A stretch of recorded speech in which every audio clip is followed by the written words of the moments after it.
Olá pessoal, sou a Mari Ferreira, eu tô aqui com o nosso CIO João Piccioni e a gente vai conversar sobre o fechamento do mês de dezembro, que marca também o fechamento do ano de 2024. Tudo bom, João? Tudo bem, Mari? Tudo jóia. João, feliz ano novo.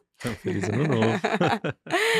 Normalmente, João, né, quando a gente tem a passagem do ano, a gente faz muitas promessas, né, de metas e tudo mais, mas acho que aqui na Empírico Gestão a gente está focado muito na visão de mercado, né.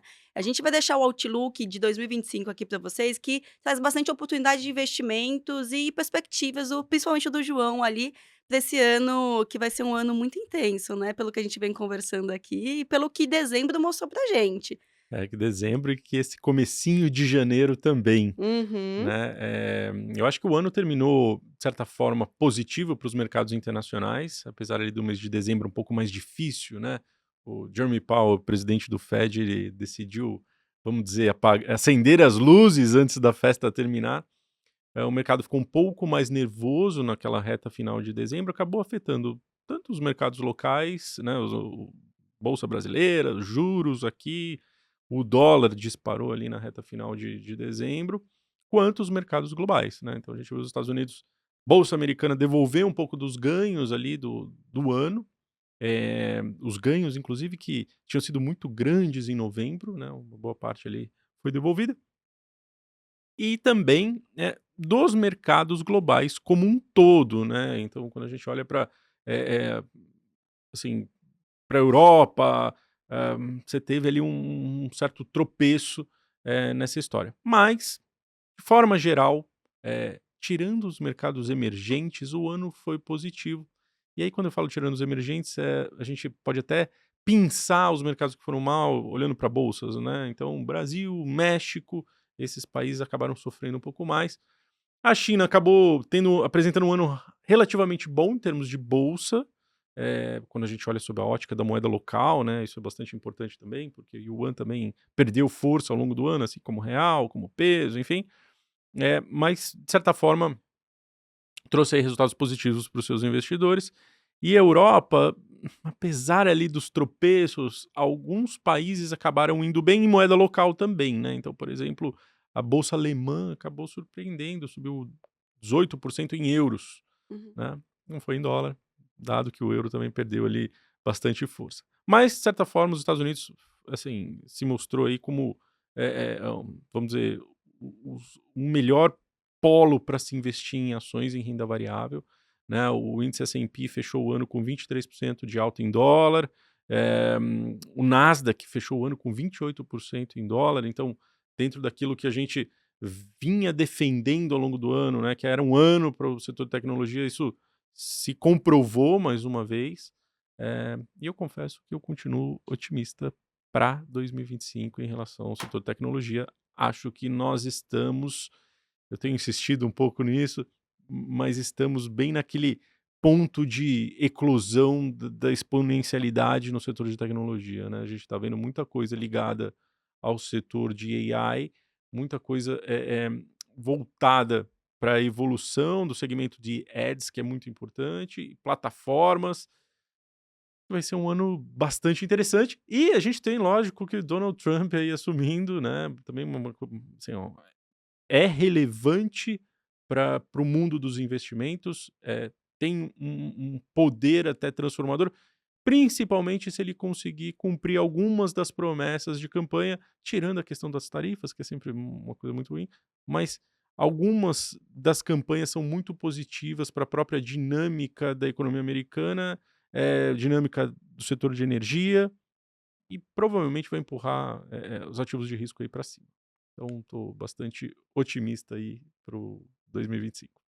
Até porque, né, em 2024 foi um ano de recuperação para as ações internacionais, né, a gente veio Verdade. debatendo isso ao longo do ano, então como você trouxe aí, né, de perspectiva aí de crescimento para os fundos, globais e mais especificamente ali de tecnologia, a gente viu isso acontecendo, e agora o crescimento apontando aí para 2025 principalmente com essa Com o Trump assumindo agora, né, segunda-feira, eu acho que a gente vai ver o impulsionamento aí dessas empresas e principalmente ali do mercado de cripto acontecendo. Também, Aliás, também. já vimos isso, né, sendo refletido assim que ele foi eleito e agora aí ele assumindo já com essas prévias, né, do primeiro momento de mandato. Legal, João, vamos caminhar agora para as notícias boas, especificamente aí falando, né, de como fechamos o mês e também o ano, dentro dos fundos, né, de mercado global. Vamos começar falando do TechChain, né, que fechou o mês de dezembro aí com 9,33% de valorização, um ano espetacular, João, um pouco mais de 80% de valorização no TechChain. Me conta um pouco aí do que foi o respiro dele em 2024 e o que a gente está imaginando para ele, dado aí as nossas mudanças de estratégias, né, que garantiram esse desempenho. Sim. Bom, realmente, dezembro foi muito bom. Foi puxado ali por 3 ativos que a gente tinha na carteira com pesos grandes. Lembrando que o TechChain é na sua estratégia, tem um que é mais de concentração nas teses de investimento. As ações da Broadcom dispararam nesse mês de dezembro, depois do Uhum. anúncio dos resultados. Foi um mês muito positivo para as ações, acabou puxando aí o fundo bastante para cima, mesmo em meio àquele ambiente um pouco mais desafiador depois do anúncio do Federal Reserve sobre a questão das taxas de juros, né.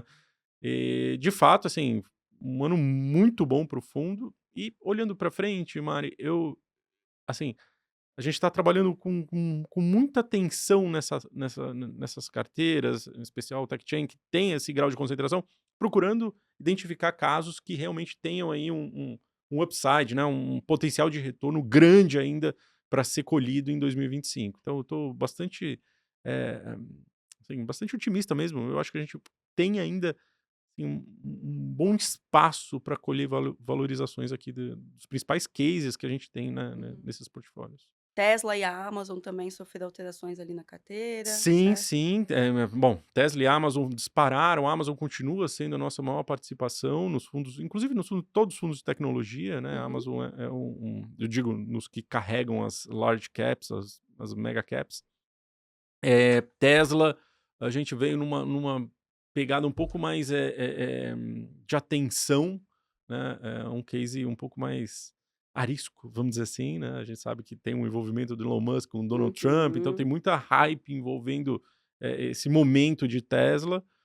E a gente até diminuiu um pouco a exposição nessa virada de ano, sobre essa ótica de que o papel andou muito mesmo no ano passado. Na verdade, entre as big techs, talvez tenha sido aquela que mais se destacou, dado que as ações estavam sofrendo muito, sofreram muito no primeiro semestre do ano e dispararam nessa reta final aqui do ano. Assim, né. Uhum. Os meses de novembro e dezembro foram espetaculares para a Tesla, né? Lógico, por conta dessa questão do Elon Musk com o Donald Trump. Então, é uma coisa que assim, a gente tá ciente dessa história e, assim, a gente vai conduzindo o aumento de peso e redução de peso bem na ponta dos dedos, vamos dizer assim, Na unha, né, na na unha. unha, maravilha.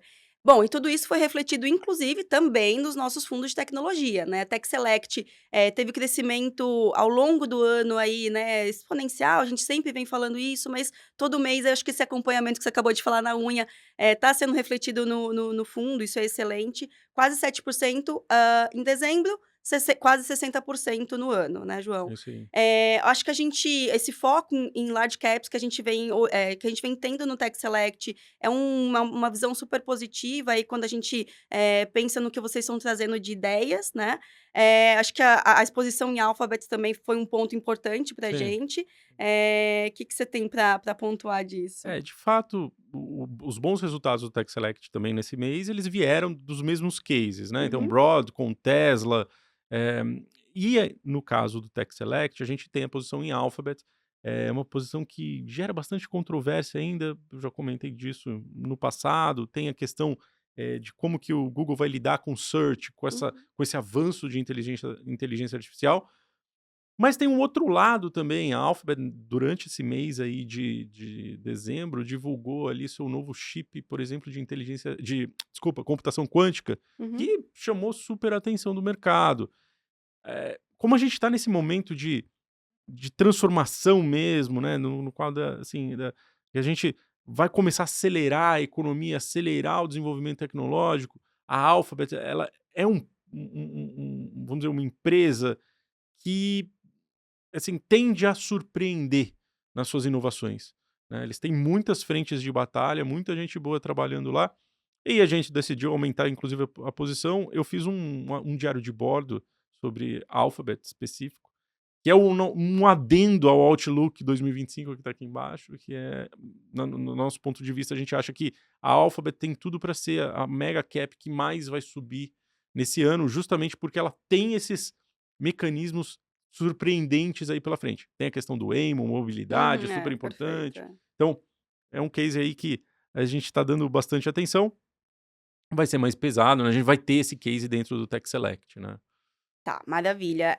Já no TechBets a gente teve um avanço mais singelo ali, mas enfim, também Uhum. constante ao longo de 2024.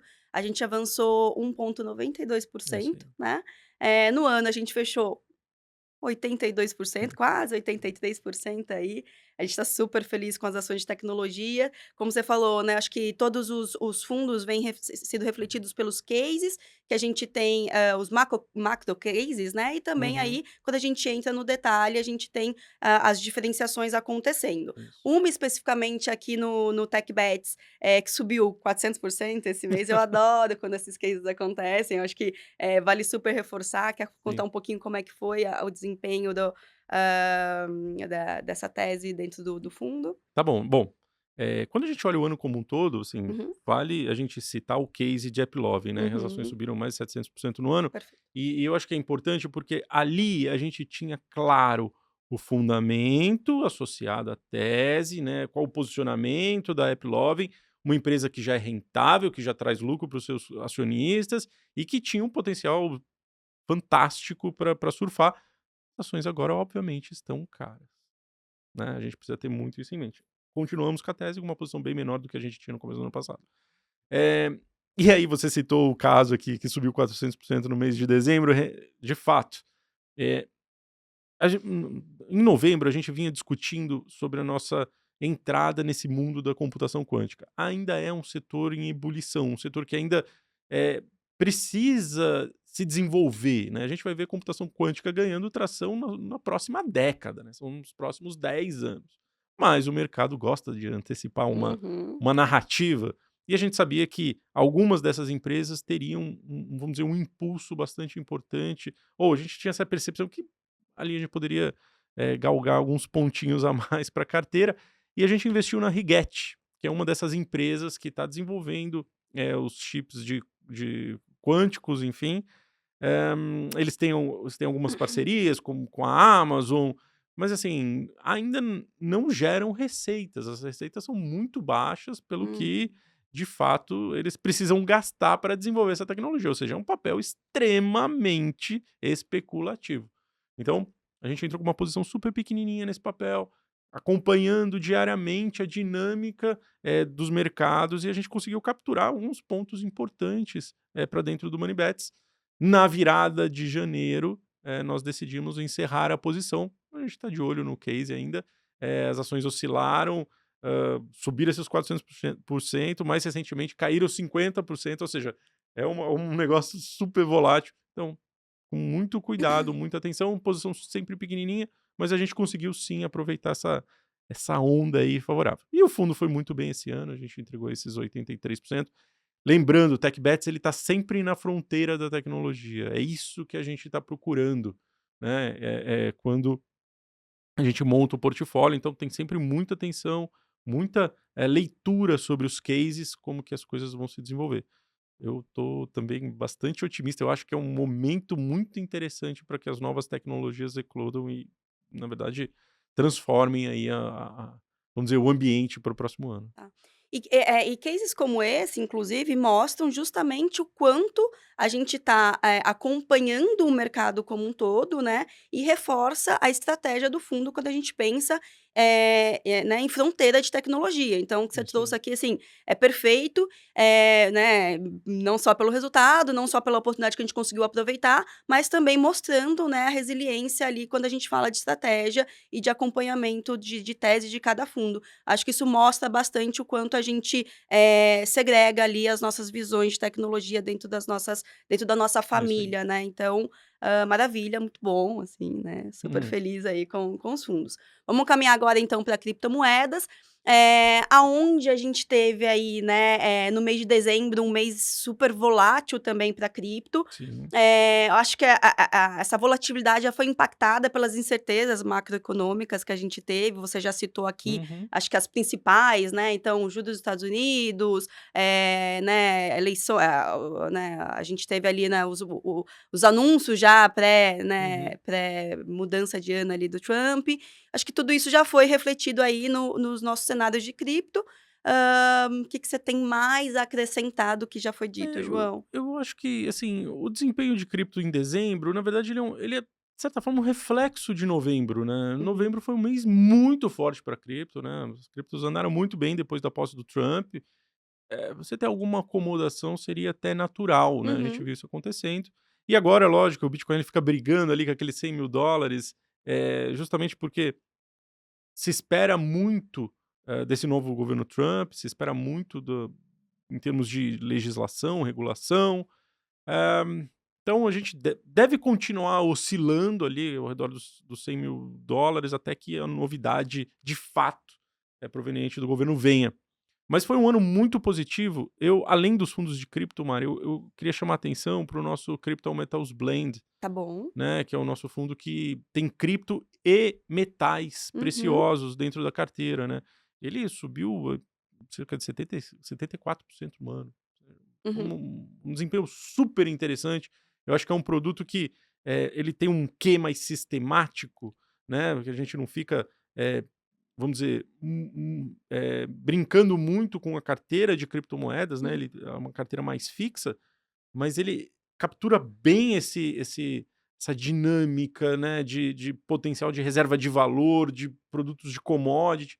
Então foi um produto bastante interessante. Lógico, um desempenho mais fraco do que os fundos de cripto, né, que tem uhum. ali uma dinâmica, vamos dizer, de volatilidade até muito maior, mas, assim, eu acho que é um produto interessante também para quem quer diversificar dentro desse dessa indústria mesmo de cripto, né. Perfeito. Inclusive, João, né, então já até aproveitando esse gancho, quando a gente pensa, né, estratégia sistemática, e diversificação de carteira, né, a gente vai em linha também com essa ideia, por exemplo, alocando cripto na carteira de previdência, que é o que a gente vem falando Isso, também, isso aí. da ideia ali do nosso CryptoPrev, né, que une, a pimenta de cripto com inflação aqui, Uhum. né, dentro olhando para a parte de juros aqui dentro do Brasil. Então a gente vai se protegendo e, tendo uma carteira consistente ao mesmo tempo ali, sem deixar de aproveitar, né, o movimento de cripto que vem se consolidando aí no mercado Isso aí. global, como a gente já vem falando há muito tempo. Então é legal a gente trazer então para a pauta aqui, para as nossas conversas, justamente essa ideia de que, né, quando a gente fala de fundo de cripto, a gente não está falando só, de Bitcoin, né, ou outras moedas ali, né, seja altcoins ou outras moedas que a gente vem trazendo para a conversa, Uhum. mas também de outros tipos de ativos que complementam as carteiras. Eu acho isso muito importante a gente Sim, trazer, sim. né.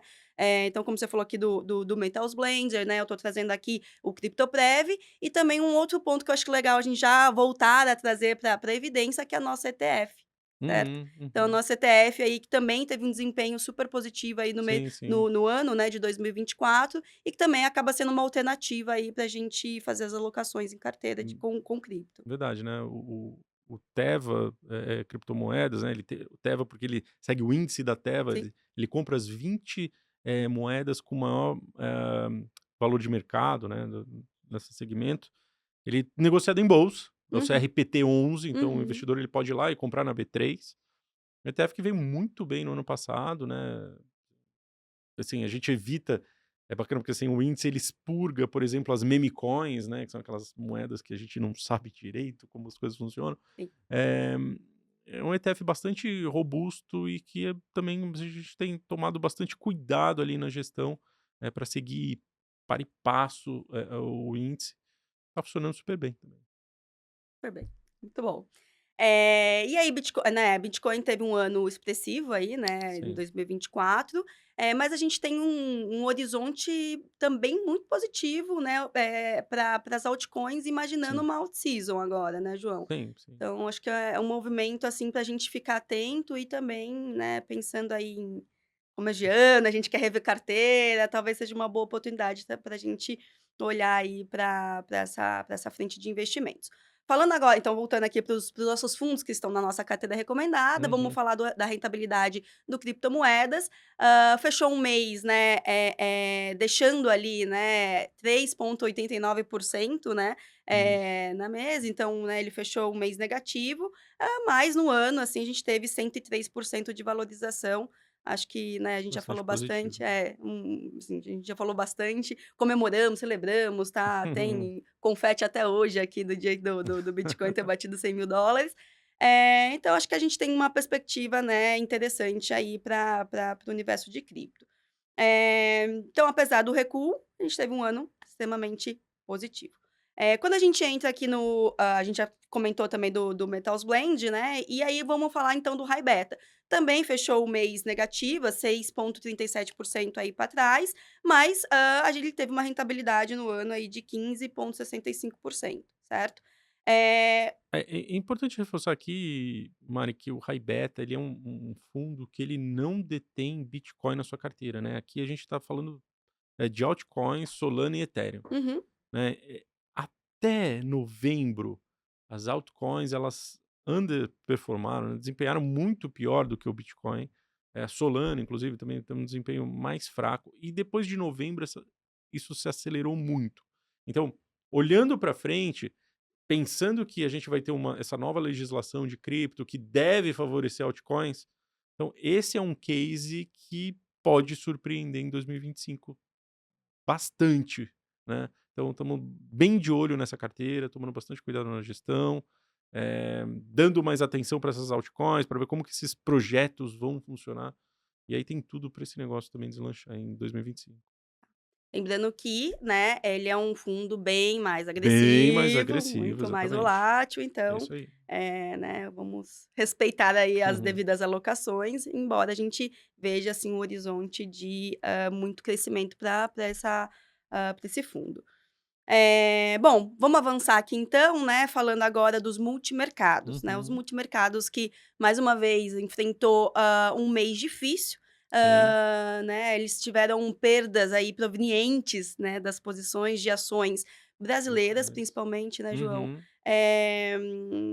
As estratégias elas diversificam ali e dentro dessas diversificações, garantido, assim, um mínimo de retorno ali para a gente não ter tantas perdas, mas o que que você tem de visão de mercado nacional, João? Mari, bom, Ca os fundos ali, eles têm essa participação nacional. Se você pegar, por exemplo, o Macro Select, a gente tem uma posição em bolsa bastante importante e tem uma posição em NTN-B, Uhum. que na verdade acabou machucando bastante a estratégia, nesse mês aí de dezembro.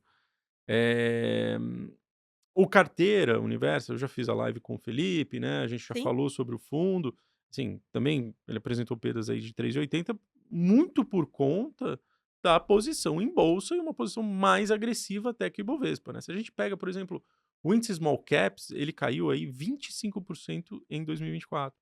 Só que se a gente tira a Ambipar, que é um case que, assim, como o Felipe gosta de dizer, foi roubado, vamos dizer assim, eh, o índice teria caído 32%.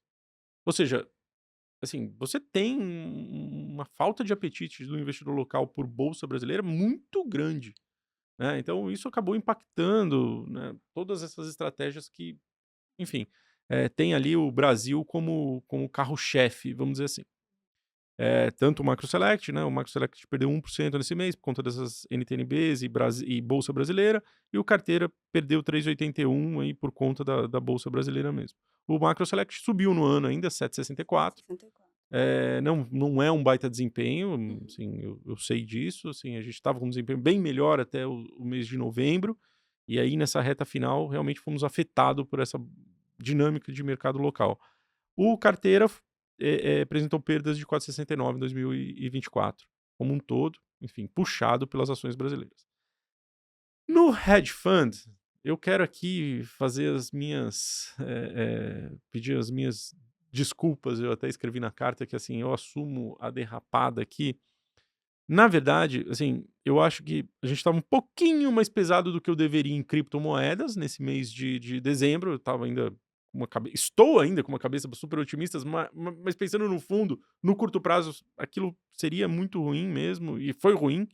E eu estava com uma aposta de que o Biden seria mais, vamos dizer, eu tô falando do Biden aqui porque ele foi responsável pela derrocada das ações da United Steel, que a gente tinha um peso bastante relevante, dado que ela está num movimento de. hã, ela está sendo negociada e o preço de negociação está muito mais alto do que o preço que está na tela. E o Biden, ele jogou contra. Ele simplesmente vetou a transação, isso derrubou o preço das ações da United Steel, e isso acabou machucando o hedge fund nessa reta final do ano. Aí, na virada do ano, as coisas começaram a mudar, as ações da United Steel estão subindo uma barbaridade, mas naquele momento, né, para dezembro o fundo caiu 3,33, mas no ano como um todo, para um multimercado, esse fundo subiu 28%. Inclusive, ele ficou ali no primeiro quartil do ranking de todos os multimercados, Uhum. sendo uma boa leva dos multimercados, vamos dizer assim, tirando o que é de cripto, né. Então, assim, foi um desempenho bem legal, assim, Uhum. eu fiquei bastante feliz e vamos buscar mais esses 20% agora em 2025. É isso, apesar da derrapada, então, a gente fechou o ano aí acima, né, Bastante acima dos vinte e positivo, é. oito por cento, É super isso. positivo, principalmente olhando para multi. Vamos deixar o ranking aqui também mais uma Isso, vez é para a legal. galera acompanhar, né, e de novo, Uhum. né, isso foi reflexo, da diversificação da carteira e Sim, dos pesos sim. das alocações. Então, Sim. vamos ser justos aqui também, né. Bom, caminhando agora para fundos de ações nacionais, para os FIAs, a bolsa brasileira, né, enfrentou um dezembro complicado, mais um mês complicado, a gente já comentou um pouquinho disso. Hã, então foi um mês aí marcado pela baixa liquidez, você também já comentou. Uhum. Os fundos de ações nacionais refletiram esse cenário, encerrando o ano com desafios aí, né, que mostram o quanto a gente precisa equilibrar as nossas carteiras, né, É João? verdade. O DIP velho, então, fechou o mês com 5,48% negativo, né, deixou, um pouco a desejar, mas também ficou um pouco abaixo do Ibovespa. É bem pouquinho mesmo, viu, Mari? Uhum, Foram 0,13% abaixo do Ibovespa, assim, a diferença mínima. O que frustrou nesse final de ano foi o desempenho das ações do Mercado Livre, uhum. né. Eu estava com uma cabeça, as ações já tinham sofrido muito com os resultados, trimestrais, e de certa forma não faz muito sentido. Inclusive, saíram os dados recentes agora do Mercado Livre ganhando muito espaço no mercado pago. Enfim, mas as ações devolveram muito e acabaram puxando a carteira para baixo. A gente já vem revisitando esse portfólio. No ano como um todo, o fundo foi relativamente bem, ele caiu 5%, bem menos que o Ibov, que caiu aí mais de 10%, e quando comparado com o índice small ou, né, enfim, ele foi muito melhor, né, não tem nem comparação. Então, é um fundo que a gente vem fazendo uma gestão, assim, bastante cuidadosa, com cases, eh olhando mais para as large caps, olhando para as empresas que se beneficiam desse dólar mais elevado, olhando bem para os fundamentos mesmo das companhias. Maravilha, João. Bom, entrando agora no universo de renda fixa, a gente tem uma novidade excelente para os nossos cotistas, né, É, e isso para os aí. nossos futuros cotistas também, dada Uhum. aí a oportunidade, que agora o cash yield ele passa a ser D0, né, então Isso. ele era D2, agora ele passa a ser D0, e trazendo aí uma excelente oportunidade, então, para você ter um fundo de liquidez diária, né, um fundo Isso aí. caixa ali, o cash yield aqui como, né, um bom fundo caixa, um clássico fundo caixa, fechou o ano com seu 101% aí do CDI, 102. 102. Aqui para mim tá 101,9, 9. adoro, então 102%, um acumulado de Isso. 104%, né, então acho que a Uhum. gente, é a casa ali, né, do que a gente vem trabalhando mesmo, e agora então é essa opção para vocês aí, né, de mais um fundo de liquidez diária, entregando aí uma performance interessante. Bom, entrando então agora na nossa família de Atrium, né, um deles inclusive foi rebatizado recentemente, O Atrium Ativo ele teve um retorno positivo de 0,83% em dezembro, João, e fechou o ano com cerca de 95% do CDI. Mas a gente tem algumas ressalvas sobre a carteira dele e dado aí a perspectiva de crescimento e também o que a gente vem acompanhando, de aumento de PL do fundo para que a gente consiga trabalhar melhor os ativos e ter aí a rentabilidade superando o CDI, né. Conta um pouquinho dessa estratégia, do que a gente tem de ideia e mostrando que o nosso horizonte para esse fundo. Na verdade, assim, bom, a nossa ideia é aumentar um pouco a exposição a crédito privado, Uhum, especialmente o segmento de FIDICs, que tem ali uma qualidade de ativo, vamos dizer, muito poderosa, né, tem muita diversificação dentro das carteiras de FIDICs. A gente vai aumentar um pouco essa exposição, justamente para capturar esse prêmio extra que vem dali, e também deixar essa carteira um pouco mais pós-fixada, né. A gente está vendo essa Selic indo lá para casa dos 15%, eu acho que a gente tem um trabalho ali para fazer, eh nesse nesses ativos pós-fixados, e eu com isso, assim, eu acredito que a gente vai conseguir trazer esse fundo aí para cima dos 100%. Lembrando, o que prejudicou muito as carteiras de renda fixa, e aí eu estou falando da indústria como um todo. No ano passado, foram os juros reais e a volatilidade da curva de juros que está muito grande, né, a curva de juros aí bateu os 15%, tem chacoalhado fortemente ao longo dessas últimas semanas, e o que a gente está tentando fazer é comprimir mais a volatilidade para justamente deixar esse cara, com um desempenho um pouco mais estável e, obviamente, gerando prêmio para os investidores. perfeito. Você, né, você comentou agora sobre a alocação em FDIC. Você quer trazer um pouquinho da diferença dos 2 átrios então, João? Dado que a Isso, gente tem o o nosso FIC ativo e o e o nosso FICFIN, né. exato, perfeito. E aí, Isso, ou seja, o nosso fundo reloginho e nosso fundo ativo. é isso mesmo. Vamos mas explora um pouco mais a diferença dos 2. O Atrium, FICFIN, que vai se tornar um FIC-FIDIC ali na Uhum, frente, né, é importante ter isso em mente, ele é um fundo que só compra FIDICs, só compra cotas de FIDICs. Ele tem uma característica muito mais, vamos dizer, de menor volatilidade, né, baixíssima, quase quase nula, né, nula, é isso. justamente porque as cotas de FIDICs, elas são como se fosse uma promessa de pagamento, Uhum. né. Então, quando você compra um FIDIC, um FIDIC nada mais é do que uma estrutura parecida com de banco. Qualquer dia eu vou fazer uma live só desenhando isso daí para as pessoas entenderem. A É, gente vai chegar lá. vamos, vamos, Eh, vamos. mas a cota de FIDIC, ela tem uma promessa de pagamento, ela tem uma taxa pré-determinada.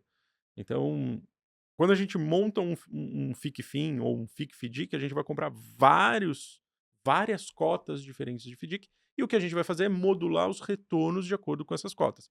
Logicamente, cada FIDIC tem a sua característica, tem o seu, vamos dizer, o seu ativo base. Então, por exemplo, tem FIDICs que fazem empréstimos consignados, tem FIDICs que fazem a antecipação de recebível, FIDICs de cartão, enfim, por aí vai.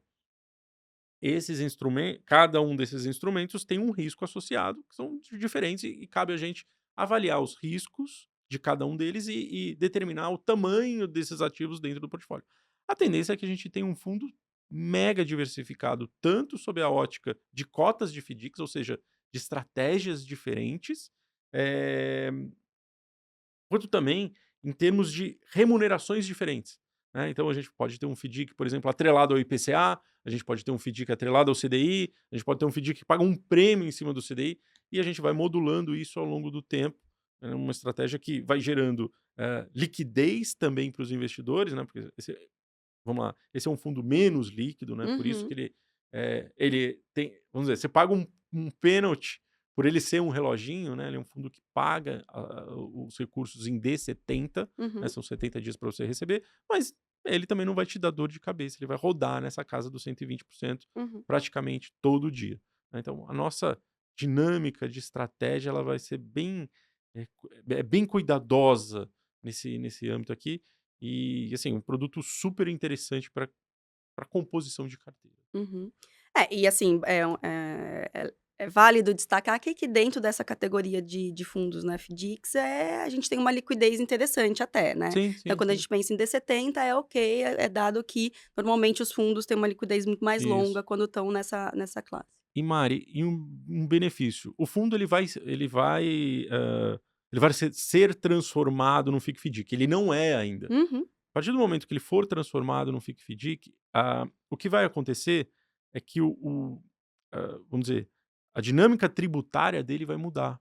Vai vai ser Ah, favorável para o investidor. O investidor só vai pagar 15% sobre os ganhos perfeito. na hora do resgate, né. Hoje, esses fundos, eles têm come-cotas, tem toda aquela dinâmica tradicional. Sim. Isso vai acontecer, vai mudar, estamos em vias de conduzir essa mudança, então vai se tornar um instrumento muito poderoso para o investidor, porque ele vai ter um benefício fiscal importante, vai pagar menos imposto do que a renda fixa tradicional, Uhum. né, que você precisa, ficar um tempo mais alongado para você chegar nesses 15%. O FIC-FDIC não, você vai conseguir, se você se programar bem, programar seu fluxo de caixa, Uhum. você tem sempre um instrumento que você está pagando o mínimo de imposto que a Uhum. legislação permite, né.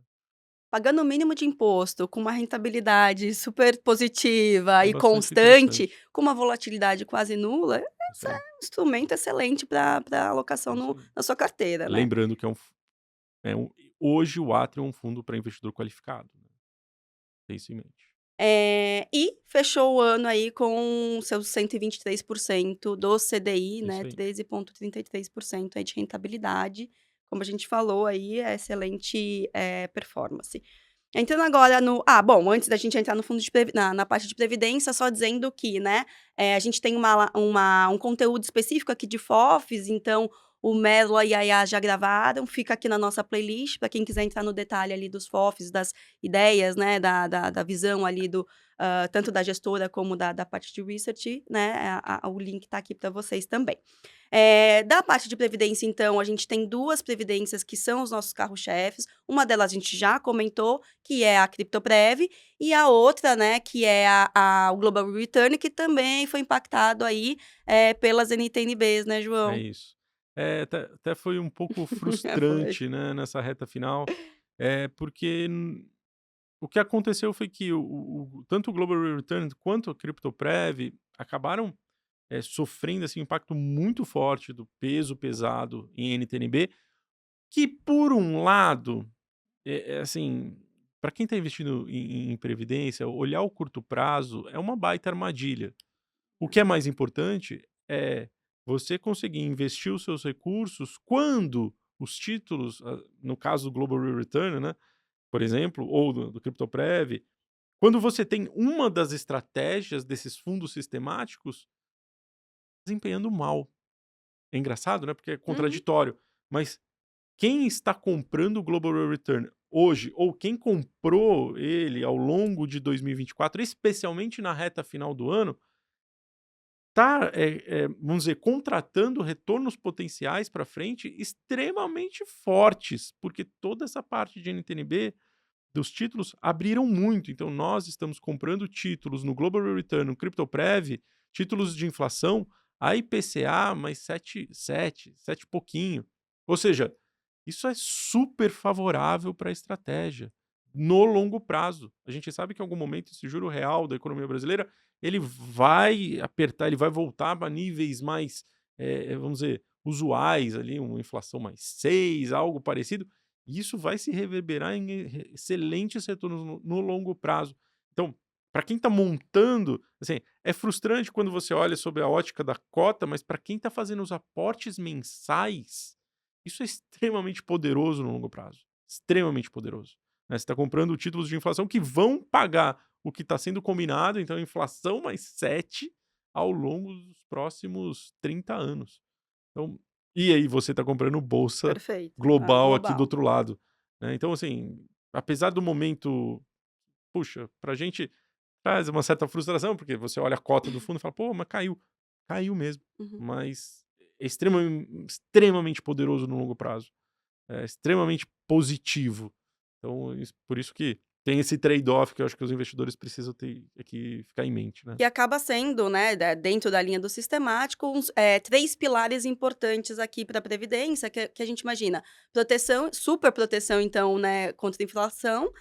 A gente vê a sua diversificação ou sua alocação nas principais empresas globais e a dolarização, da sua previdência, dado aí Sim, todo o cenário que a gente vem acompanhando, nos últimos anos, especificamente aí nesse último semestre, né, sim, sim. com a desvalorização do real, enfim, então acho que é um veículo, como você reforçou aqui, é muito poderoso. Eh, Algum outro ponto sobre previdência, João? Não, não, acho que são esses os pontos principais. Bom, também vale citar, Mari, rapidinho, o nosso Atrium ativo de previdência, né, que Boa, também tem essa pegada mais sistemática, né, a boa. gente está carregando bastante NTN-B, por volta de 30, 40% de NTN-B e o resto em Selic. É um fundo que ao longo do ano, obviamente, ele sofreu por conta dessa alocação, né, de ter muito título atrelado à inflação, mas também é aquela oportunidade, né, quem está comprando agora está contratando, vamos dizer, taxas muito mais positivas. E aqui no Atrium Ativo, nós não olhamos vamos lá, nessa alocação de inflação, nós procuramos manter um duration mais curto. Então, esse fundo é bastante interessante, inclusive para quem tem um horizonte mais curto de aposentadoria, né? Quem está olhando mais para 10 anos, né? O Global Real Return e o CryptoPrev acaba com um horizonte um pouco mais longo, né? Se a gente pensar no tipo de investimento que você está fazendo, mas no Atrium ativo você tem a LFT e você tem esses títulos aí com duration média aí de 10 anos. Então, é super interessante para quem está querendo, quem pensa também nessa, vamos dizer, nessa previdência de um pouco mais de curto prazo, né? Então encaixa bem para os, vamos dizer, investidores um pouco mais velhos que estão pensando no planejamento tributário, né, planejamento sucessório, melhor assim, funciona bem. Uhum. E reforçar a importância dos aportes mensais também, né. Sempre, Mari, em Consistente. previdência, a consistência dos aportes mensais, ela é fundamental para gerar retornos em excesso na tua poupança do futuro, Uhum. né. Então você conseguir todo mês fazer todo mundo corre no final do ano para fazer o Aham. PGBL. O É. certo seria todo mês você correr com para fazer aportes mensais, para você, inclusive tirar essa concentração do último mês Uhum. da sua previdência, né, você conseguir diversificar, eh, vamos dizer, os preços que você compra os ativos, né. Então, ah, Dilui um pouquinho do risco que tem na prévia ali, quando a exa gente pensa também nesse sentido, né. exatamente, exatamente. Dilui o risco e te dá um potencial muito maior lá na frente. Exato, maravilha. Bom, pessoal, então é isso, obrigada por nos acompanhar. A gente espera aí que 2025 seja um ano ainda mais incrível para as nossas carteiras. Estamos trabalhando fortemente para isso. 2024 já mostrou uma mudança exponencial aí no nosso modelo de gestão, né, João? Parabéns Sim. por isso, inclusive, para toda a nossa equipe. E até a próxima. Obrigada, João. Valeu, Mari. Até Tchau, tchau. mais.